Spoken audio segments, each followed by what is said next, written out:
Okay, I've titled the message this morning, Can I Be a Living Sacrifice? Our scripture text this morning is taken from Romans chapter 12, verses 1 through 8. And I kind of switched it up this week because we've been in Matthew for several weeks. And it's not that Matthew's not good, but this kind of went with what I've been thinking about for a couple of weeks anyway. Actually, as I was getting ready this morning to come to church, I was thinking maybe I should be preaching from Lamentations, because it seems like with all that's going on in the world right now, I've been lamenting more than I've been celebrating. And Cindy and I had an occasion, one of our parishioners from the Bristol United Methodist Church that we've known for years and had interacted with their family for years and years. Actually, I did 3 weddings for their family, officiated that over the years, passed away, and he was 83. He'd been failing health, so it's a good thing for him. But we just felt like we wanted to go back, and so we made a quick trip to Indiana yesterday for a funeral and a quick trip back.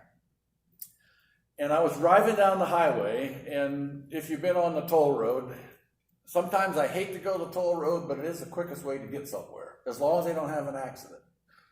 I was just driving through some of the construction area that they're doing multiple places. And one of the things they're doing is they're rebuilding bridges across the toll road. And I've had occasion to be on there several times in the last month.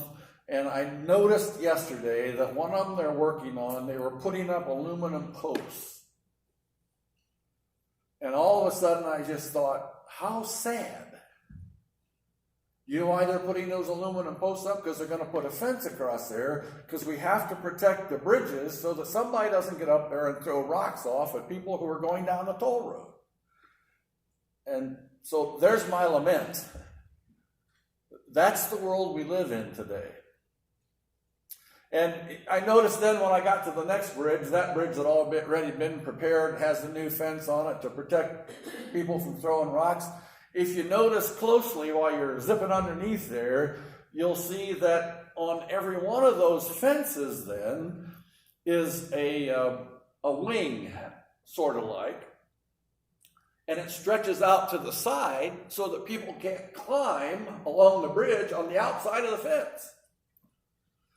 Now, I don't know if that's, again, to keep somebody from hanging up there to throw a rock at you, or keep people from climbing out there to jump off, whatever the case might be. Isn't it just kind of sad that we've lost something in our society that we have to try and prevent things like that from happening? And folks, that's your tax dollars at work. So if it doesn't make you mad any other way, if it bites you in the pocketbook, that might upset us a little. You know, I remember studying on conference one time, and Otterbein College, whether you knew it or not, is a United Methodist college. And there were people at conference that were upset because they were talking about bringing beer onto the campus of Otterbein College, and we were sitting there getting ready to vote whether we thought Otterbein should allow that or not. And, you know, my thought was, I went to a Christian college, and everybody at Taylor University knew how far it was to the state line bar across the line in Ohio, because you weren't allowed to have beer. And in Indiana at the time, you couldn't even have 3-2 beer. Well, we can have 3-2 beer here at 18. So you can't legislate morality. That's the problem. We can't legislate morality. We have to teach it. We have to ingrain it in people's lives.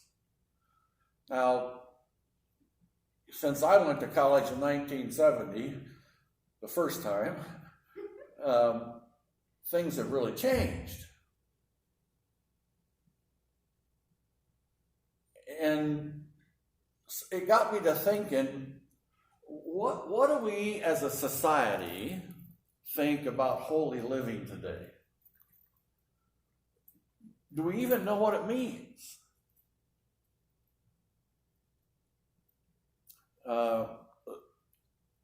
I'm about ready to become Amish and get rid of the TV. Although I see there's a new thing out called PureFlix, that run morally sound pictures, I guess, or television shows, or whatever you want to call them. I may have to check that out. I haven't done that yet. I don't know if my internet out in the country is good enough to do that. We'll have to check it out, I guess, and find out. I've come to the point where I'm tired of the world forcing their agenda on me, whether I want it or not.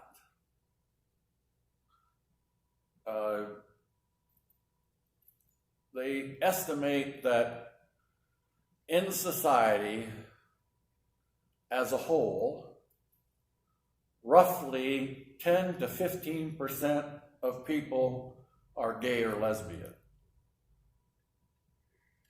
Right now, 25% of all television shows on the major networks have gay or lesbian people in them, and they want to increase it to 50% within 5 years. I'm ready for the closets to come back closed. And I suppose that makes me old-fashioned and out of date.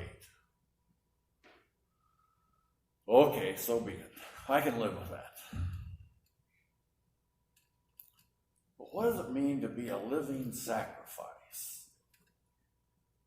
Now, granted, if the Bible is not important in someone's life, probably doesn't mean much.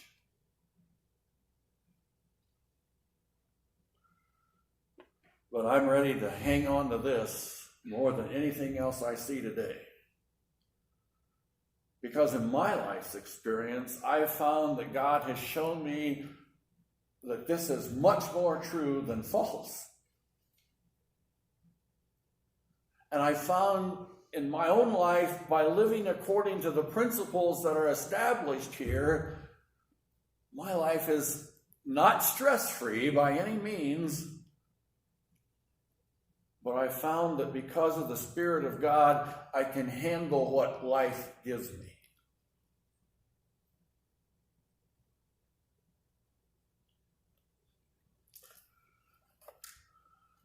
With the current pandemic and the climate that has brought to our culture recently, one would be hard-pressed not to recognize that our culture has become meism-centered.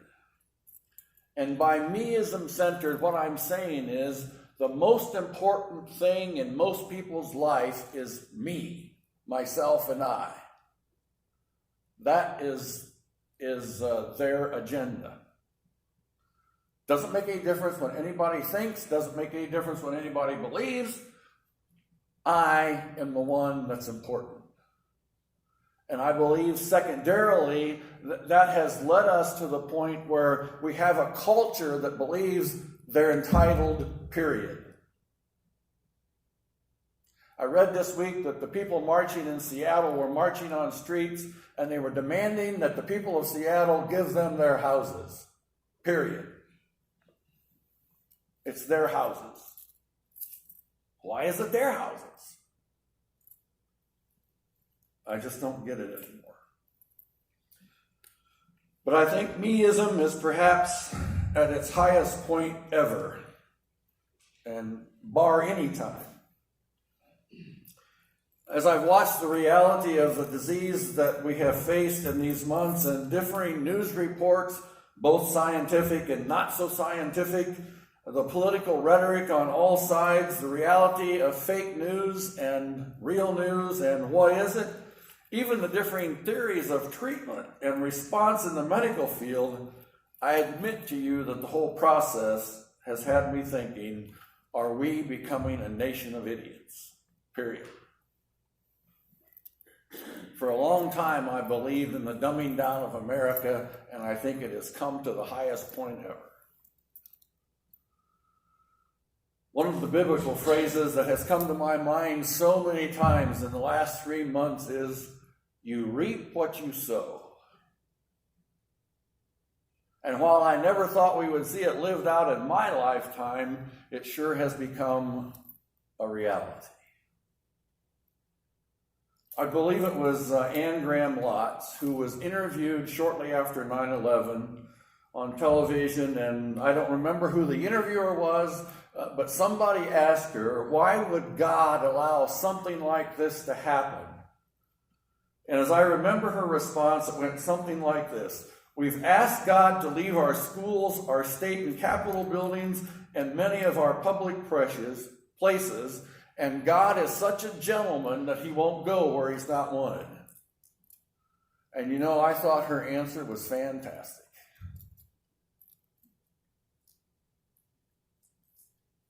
We can ask why all the time. And I believe God will give us answers. But we have to look in the right places to find God's answers, and we have to communicate with God on a regular basis so that we can hear when he speaks. You know, I would just love it if God would shout from the mountaintops, but the other phrase I hear more often in my mind is, "Be still and know that I am God," which oftentimes I have to interpret as, "Ron, shut up and listen. Be still and know that I am God." I've shared with you before, one of the phrases of Dr. Tuttle was, "God is not the divine concealer. He is the divine revealer." And I believe that with all my heart. He will show us what he wants us to know if we'll focus on his word and on listening.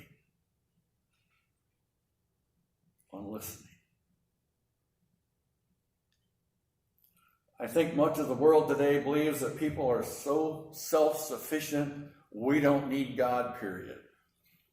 Well, I got bad news for them.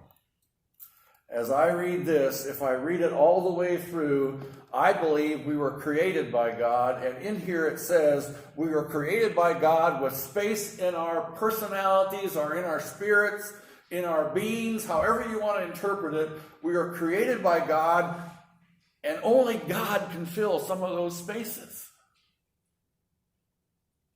And we will never be whole and complete unless we get that. That's the way the universe is ordered.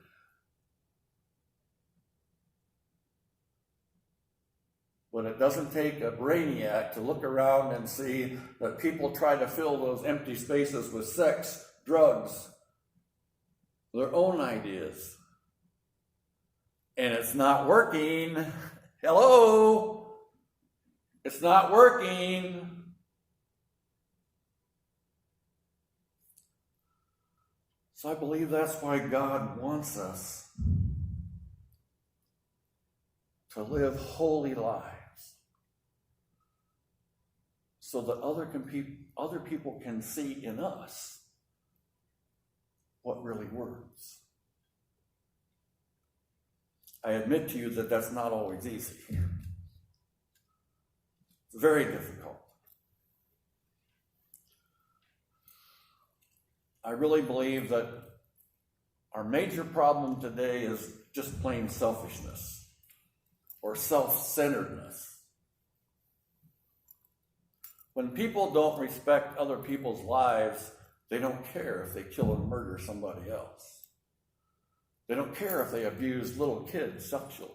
They don't care if they traffic somebody sexually.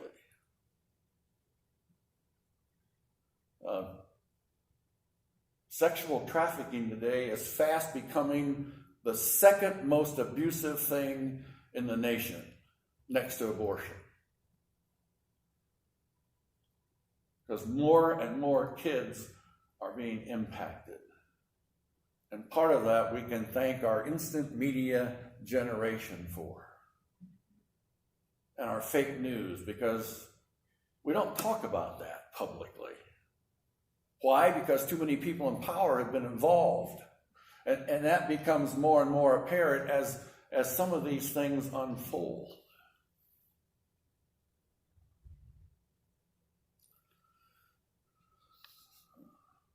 Problem with not reading your notes closely is you get ahead of yourself.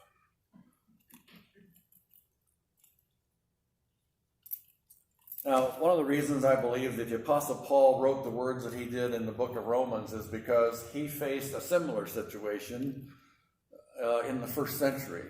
The Roman culture that he was witnessing in and teaching in had become a me culture too.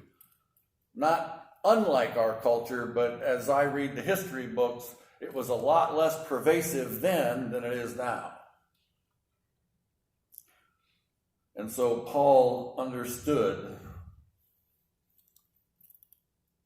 the church, and he understood the place that Christian living had in the life of society, which the United States has done the best since the 50s to try and deny more and more every decade.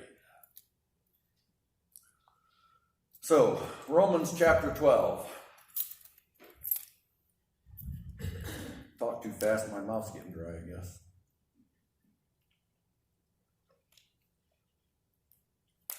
Therefore, Paul says, I urge you, brothers, and if Paul were writing today, he would have added sisters. You have to realize that in his culture, the women that were involved in the cultic church of Rome were prostitutes. And of course, even in the Hebrew faith in the first century, women were to be sort of seen and not heard. So Paul's training was, it wasn't an inclusive church, but if you read anything in the New Testament, women were always present where the gospel was being spread, even with Paul. Great singer from New Jersey, her name is Damaris Carball. And Damaris has this, Cindy's had the CD in the car, and we've been listening to it again. She has a wonderful testimony, a wonderful, I don't know if you call her a mezzo-soprano, but she's one of the women that I like to listen to, and I'm a quartet fan primarily, but I will listen to Damaris. She said one time she was going through the Bible, and her mother named her with a biblical name, Damaris. And it says, I think it's in Acts somewhere, and Paul was preaching, and a woman named Damaris heard and believed. So she said, I wanted to find out what my biblical name meant. So she said, I did research. And she follows that up with, if you ever want to find out what your name means, quit while you're ahead. Because she found out that her name in the Greek meant heifer. Heifer, young cow. She wasn't impressed after that. That's why she felt that way. So women were present, and I got sidetracked there. Paul would have now included, if you're writing today, brothers and sisters, or men and women. In view of God's mercy, I urge you to offer your bodies as living sacrifices, holy and pleasing to God. This is your spiritual act of worship. Now, holiness is not a thing we necessarily do for ourselves. I think we get benefits for it. But according to Paul, if we live a holy life, we're actually worshiping God with every moment of our life. That's how we stay connected. That's how we tune our ears to hear what God is telling us. Now, I'll grant you, living a holy life every minute of every day is not easy. And I don't think God expects us to be perfect at us. But I like what Paul said. In view of God's grace, make an attempt at it at least. To live a holy life. I find that when my meism gets high, that's when I'm less holy. For sure. If I get more concerned about me than I am concerned about what God is doing in me and through me and around me, then I begin to move away from holiness. But if I can stay focused on what's in here and what God is whispering in my ear through my little voice, then I can stay the course a little easier. Verse 2, do not conform any longer to the pattern of this world, but be transformed by the renewing of your mind. That's important. The Greek word here for transformation is metamorphosis. And we all know biologically, if we had biology in school, metamorphosis is what happens to a worm, a caterpillar, that becomes a butterfly. Now that's a change. That's metamorphosis. What a change. And Paul is talking about that kind of a change with our minds so that we understand that we're connected to God, that the only way to be whole is being connected to God. It's a metamorphosis, a change. Then you will be able to test and approve what God's will is, his good, pleasing, and perfect will.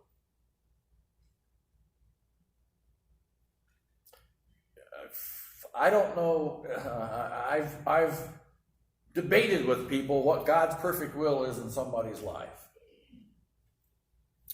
For me, God's perfect will is when we connect to him enough that we're willing to walk wherever he leads us.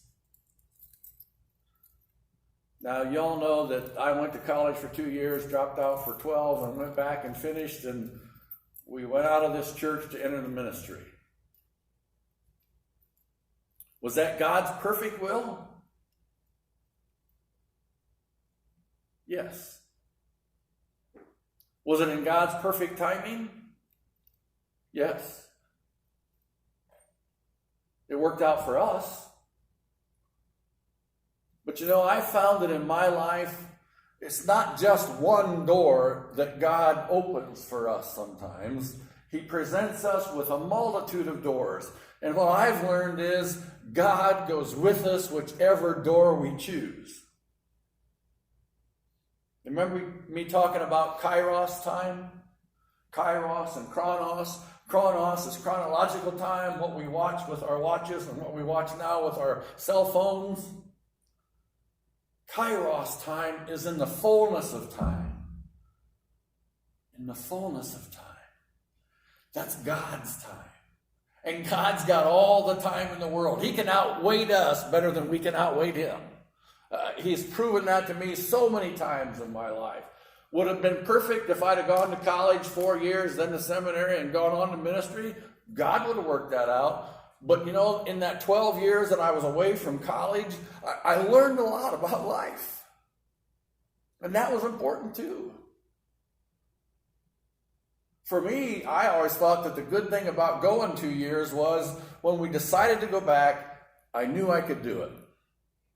If I hadn't had those 2 years, I don't know if I could have done it. I don't know if I would have known I could handle college.